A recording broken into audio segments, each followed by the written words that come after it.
Pemirsa, kembali lagi bincang santai Tauhid Tasawuf. Kita lanjutkan lagi tadi diskusi bincang santainya Habib. Ada pertanyaan yang menarik juga. Apakah zikir itu bisa membuat hijab di hati itu, hijab dunia itu bisa hilang? Sebab kenyataan itu ketika kita berzikir terkadang justru karena sudah merasa berzikir, sudah jadi orang baik, sudah ini justru muncul hijab baru. Nah ini bagaimana ini? Ini menghilangkan hijab dunia, tetapi ketika dengan zikir, ketika berzikir, justru zikir itu jadi hijab tersendiri bagi pezikir itu sendiri. Saya banyak jumpa dengan yang menisbatkan dirinya ke ahli tasawuf. Kadang-kadang bicaranya itu sudah menunjukkan dirinya itu sudah masya Allah dari yang orang yang dia bicarakan. Ya kan? Jadi dia bercerita, masya Allah. Jadi semua cerita semua masya Allah ini. Jadi seakan-akan dia masya Allah ini. Padahal Nabi Muhammad ajarkan ke kita, para ulama ajarkan, ketika kita ingin mendakwai kepada orang, itu kita harus merasa diri kita itu lebih rendah dari dia.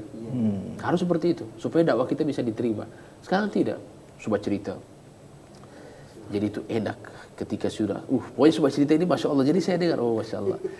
Artinya di sini dia merasa dirinya sudah masya Allah di sini, dan ini bukan tasawuf namanya ini. Bagaimana ketika menyampaikan dirinya tasawuf, kemudian dia merasa dirinya lebih masya Allah dari orang yang dia bicarakan, dia ajak bicara, itu tidak bisa. Dan itu sudah masuk sombong, kata Nabi Muhammad, al-kibru itu batrul haq wa ghamtun nas. Merendahkan manusia itu termasuk sifat sombong.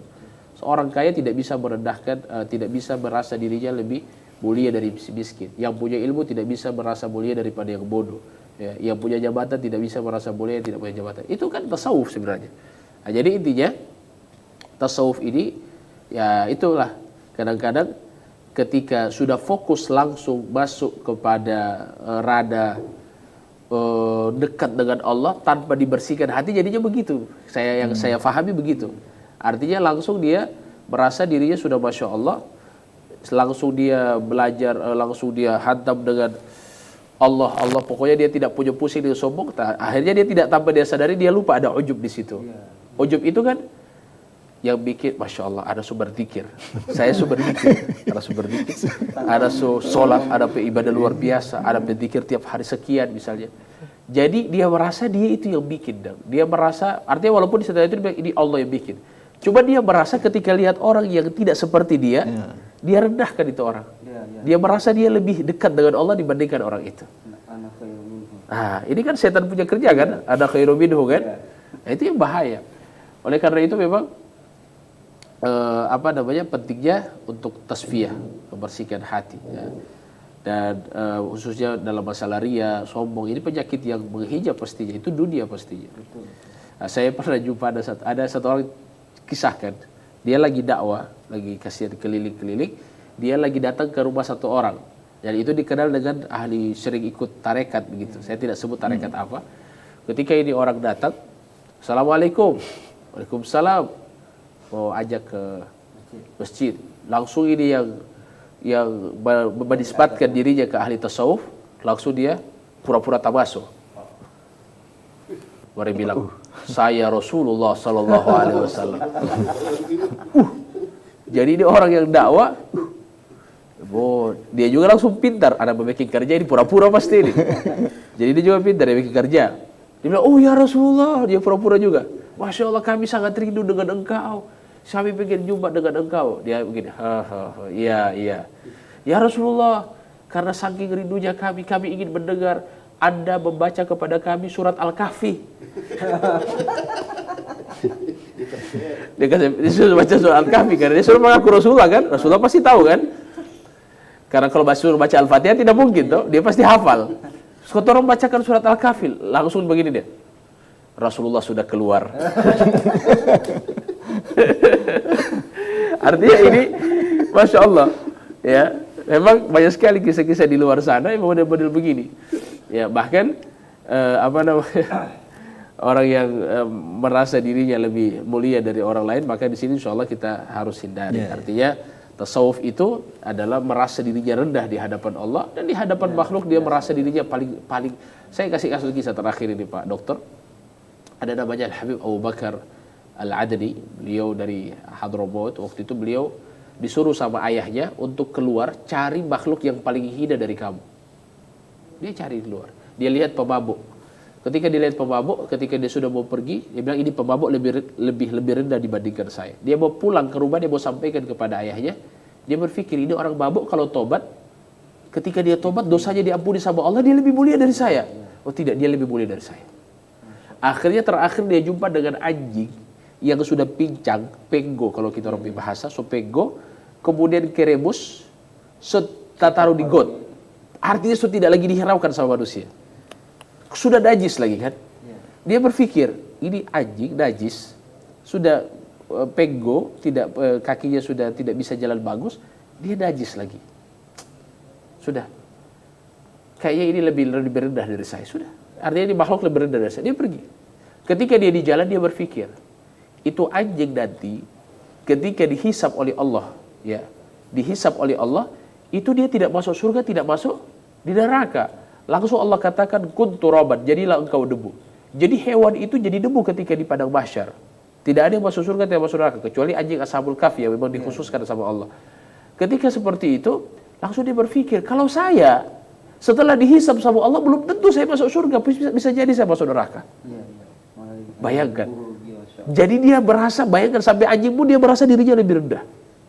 Setelah dia kembali kepada ayahnya, dia bilang, wahai ayahku, saya tidak temukan orang yang lebih rendah, makhluk yang lebih rendah dari saya. Maka ayahnya mengatakan, ya waladi, keluar kamu dari kampung ini, sesungguhnya sudah cukup satu wali dalam satu daerah. Ayahnya wali. Jadi bilang, sudah, kamu pergi, kamu di luar kota sana, cari di kampung lain. Sehingga waktu itu, ketika dia datang di satu daerah, banyak dijaga waktu itu, para wali ditanya, dari mana kamu? Dibilang dari sana. Dibilang, apa yang kamu bisa lakukan di tempat ini? Bisakah kamu menunjukkan keramat kepada kami? Dia bilang, yes sama inzilil laban. Wahai langit, turunkan hujan susu. Sehingga di Adan itu pernah hujan susu. Dan bekas susunya masih ada. Diambil sama ada orang-orang waktu itu. Bahkan susunya itu pernah dibawa di di Inggris, di satu daerah namanya Britania, masih ada susunya. Artinya ini keramat wali. Intinya di sini, dengan dia merasa dirinya rendah, Allah angkat derajatnya. Di situ kan dikatakan man tawadu'a lillah illa rafa'ahu Allahu azza wa jalla dalam hadis. Barang siapa yang tawadu karena Allah, ya bukan tawadu karena manusia. Karena ada orang bertawadu karena manusia. Supaya dia bilang, Masya Allah tawadu sekali dia. Jadi dia tawadu sekali. Jadi tawadu ini ada dua. Ada tawadu asli, ada tawadu tahu warna duit. Tahu warna duit, tawadu. Jadi dia merendahkan dirinya di hadapan manusia supaya dia bilang tawadu. Ini masalah. Nah, jadi orang yang tawadu karena Allah, Allah angkat derajatnya. Itu dalam hadis saya. Ya, jadi menarik sekali ya, Habib. Ini memang ada dua hijab kalau begitu. Ada hijab zulumat dan ada hijab nur. Itu kalau dikategorikan seperti itu. Artinya merasa ini adalah merasa alim, merasa berilmu. Jangankan kepada orang yang rendah. Ini kadang tasawuf itu kepada orang yang ya seperti kolang akademisi itu kadang juga dilecehkan oleh orang-orang tasawuf, kata apa itu cuma akal-akal itu kan. Saya bilang orang bodoh saja mau dihina. Artinya orang-orang seperti ini saja terkadang juga mendapat perlakuan yang kurang begitu, artinya dari sisi ucapan-ucapan yang merendahkan itu. Bahkan Pak Dokter, saya ada Ibrahim bin Adham itu, beliau kalau ada ulama ahli tasawuf atau ada ulama orang alim yang datang di kampung beliau, dipanggil Ibrahim bin Adham. Ada orang panggil, Ibrahim, ada ulama itu datang. Dia bilang, saya tidak mau datang.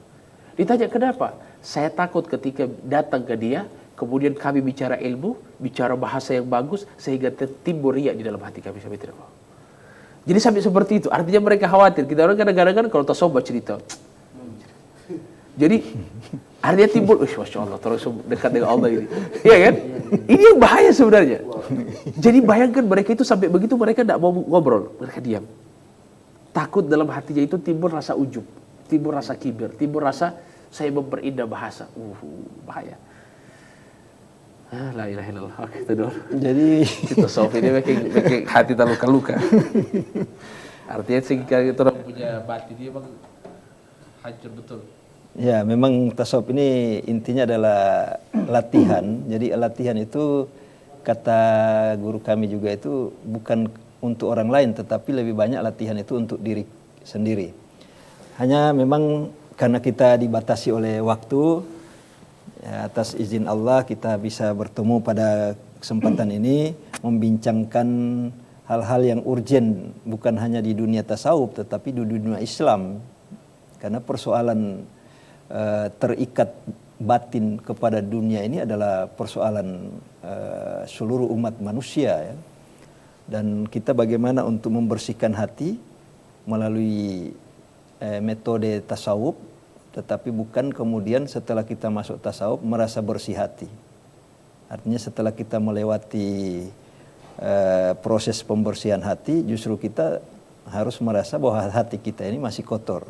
Itu yang saya simak tadi, sehingga hijab ini harus kita singkirkan atas bantuan Allah, atas pertolongan Allah, sehingga kita perlu banyak merenung, banyak beristighfar, banyak berzikir, banyak berdoa, sehingga mujahadah kita insya Allah diridai oleh Allah. Kemudian hidayah kita juga akan turun dari Allah.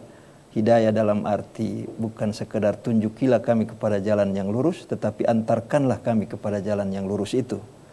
Wallahu musta'an. Wassalamualaikum warahmatullahi wabarakatuh.